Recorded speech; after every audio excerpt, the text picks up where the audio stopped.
আয়াতের অর্থ, আমি কি তোমাকে দিনের কাজে শক্তি বৃদ্ধিকারী জিনিসটি বলিয়া দিব না, যাহা দ্বারা তুমি দিন ও দুনিয়ার কামিয়াবি হাসিল করিতে পারো।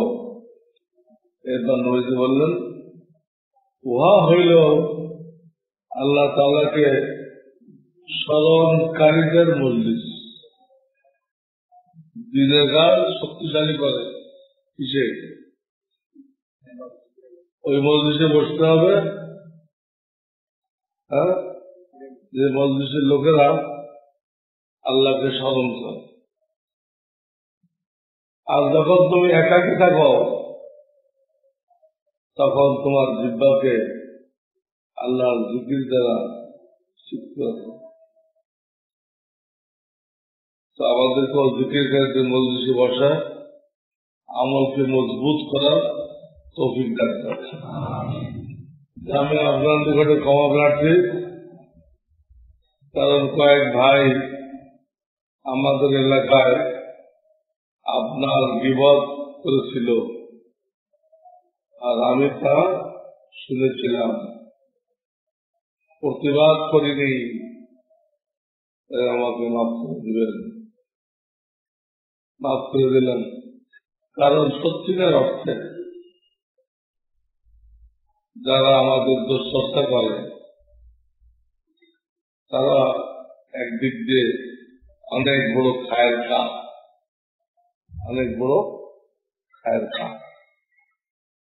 কোন দিক দিয়ে? আপনারা আমাকে মহব্বত করেন, কিন্তু আপনারা আমলনামা থেকে কিছু নেকি আমাকে দিতে আপনারা রাজি হবেন না। আমাদের চা খাওয়াইতে রাজি আছে, কফি খাওয়াইতে রাজি আছে, হাদিয়া দিতে রাজি আছে, সব ঠিক। কিন্তু তার আমলনামা থেকে অর্ধেক আমাকে দিয়ে দিল, মহব্বত করে অর্ধেক আপনাকে দিয়ে দিলাম।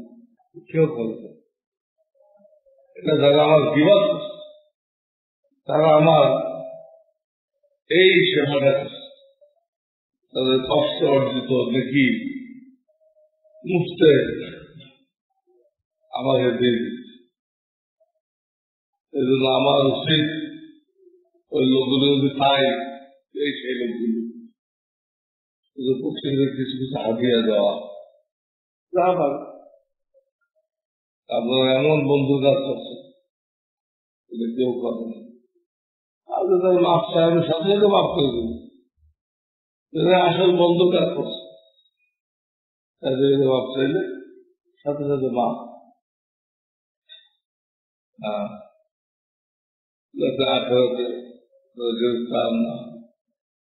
একজন মুফতি সাহেব বলেছেন যে সাহিত্যের রস শুনলে কিংবা তাকে মান্য করলে সে নাকি কবর পূজারি, কবর পূজারি। এ কথাটা গ্রহণযোগ্য? কবর পূজারি কিনা তো আমরা জানি না। তাদের বড় দোষ হলো তারা নবীদের ভুল ধরে, সাহাবীদের। এইটা সবচেয়ে ভালো। এই কাজ যারা করবে তাদের উপরে আল্লাহর লানত, আল্লাহর গজব। সেই গজব কি আকৃতিতে আসবে দাদা? তাদের লানত গজব হাসিল করল, এই গজবটা কিভাবে আসবে? তাকে হয়তো ডাকাতটা জবাই করে দিবে, বা কি বলবে, তার ফাঁসি অর্ডার হবে। এই গজবটা বিভিন্ন সুরতে হইতে পারে, আল্লাহ জানে। কিন্তু যারা নবীদের ভুল ধরবে, সাহাবীদের ভুল ধরবে, এই গজব তাদেরকে অবশ্যই বহন করতে হবে।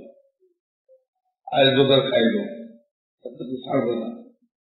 হাদিস إذا رأيتم الذين يسبون أصحابي فقولوا لعنة الله على شركم। বিবাহের পর সন্তান নেওয়ার বিধান কি? আর মাঝে প্রচলিত সেটি হচ্ছে বিবাহের 3-4 বছর পর সন্তান নেওয়া, আবার এক সন্তান হওয়ার পর মাঝখানে অনেক বছর পর আর একটি সন্তান নেওয়া। এর বিধান গলত করে যায়। বিয়ের 3-4 বছর পর বাচ্চা নিতে হবে, হ্যাঁ, তাদের তারা তাদের স্বাভাবিক দায়িত্ব পালন করবে, আল্লাহ জবাব দিবে। বাচ্চা তো আল্লাহ দেয়, আল্লাহ যা দেওয়ার নিজের দখল কাটানো অন্যায়। আমরা রিজিক দেয় না আল্লাহ দেয়, আল্লাহটা আমরা হস্তক্ষেপ কেন করি?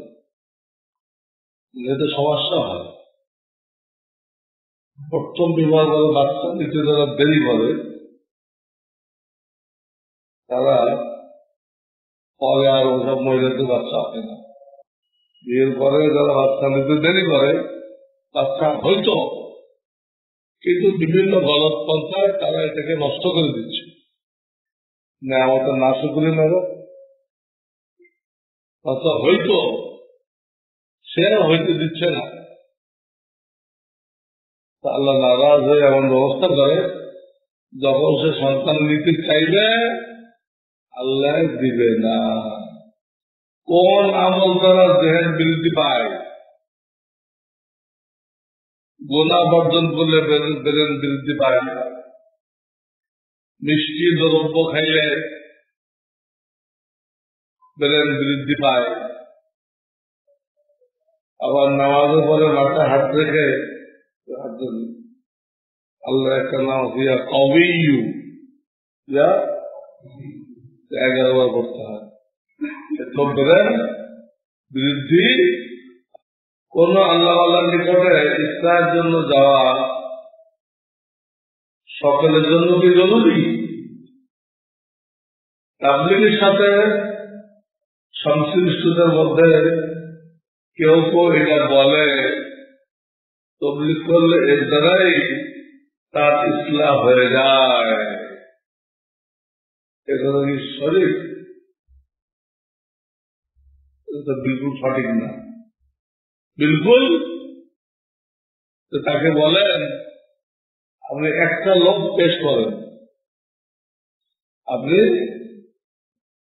একটা লোক পেশ করেন তবলিগ করতে করতে কি হয়ে গেছে,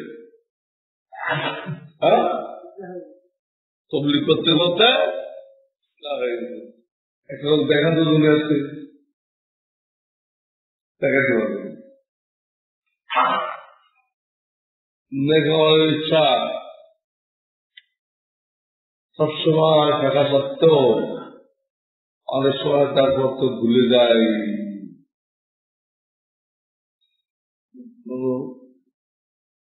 গুরুত্বপূর্ণ অনেক কাজের কথাও স্মরণ রাখতে পারবে না। এরপরে আমরা দোয়া ও করণীয় আমল জানতে চাই। নেক আমলের ইচ্ছা আছে, সময়ের মধ্যে যে করবে তখন যে ভুলে যাবে, তখন যে ভুলে যাবে। তাদের কর্তব্য হলো 24 ঘন্টার একটা রুটিন বানানো। আমি কখন কি করব সময়সূচি বানানো, ওইদিকে বাধাই করে তার নজরের সামনে ঝুলাই রাখবে। নজরের সামনে এখন আমার কাজ রুটিনটা বলে দেবে, এখন তোমার কাজ তেলাওয়াত, এখন তোমার কাজ মাগরিবে যাওয়া, এখন তোমার কাজ রাত্রে খানা খাওয়া, এখন তোমার কাজ ডাকতে দেওয়া, ওইটাই বলে দিল কর্মসূচি তৈরি করবে